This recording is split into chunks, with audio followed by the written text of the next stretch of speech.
काली राति 11टा ठारू वृषभंकर एक्सीडेंट होइछि। आज सकाळे आमर गो सेवक भाई मान देखिया पाइले वृषभंकर सेवा कले, हल्दी मारले शरीर रे, जहा तांको द्वारा सेवा हो पारिबो कले।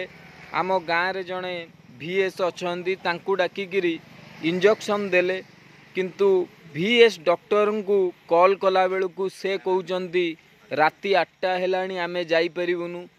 जो माने पशु पक्षी चाकिर करचंदी, सरकार तांकु लक्षाधिक टंका दौचंदी पशु पक्षी जीवन बंचेइबाकू, किंतु सेमाने आज वृषभंक पाखे आसिकी पहुँची पारनांदी। या ठारू बड़ दुख आउ कौन?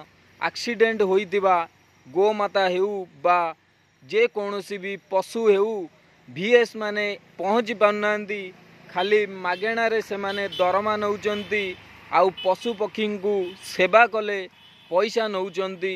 घर घर बुली डगरम्यान कुकुर हेउ बा कुकुर हेउ सेमानंकु इंजेक्शन देबाकू जाउचंती, कारण सेमाने देई परिबे 1000 टंका तांकू गोटे इंजेक्शन दबार मूल्य।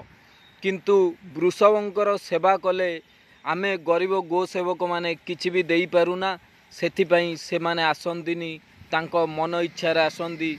निश्चिंत भाव में गो सेवक भाई माने आपण मान देखि पारुथिबे किपरि भाबे आम भारतर पशु पक्षी मानक पई केते अत्याचार चलची। जो बजरंगी भाई मान देखुचंती, निश्चिंत भावे से VS मानक उपरे किपरि आमे दृढ़ कार्यानुष्ठान नबा, ताहापई आम समस्त गो सेवक भाई मानकू एकाठी हेबाऊ पड़िबो। जय श्री राम, जय भारत।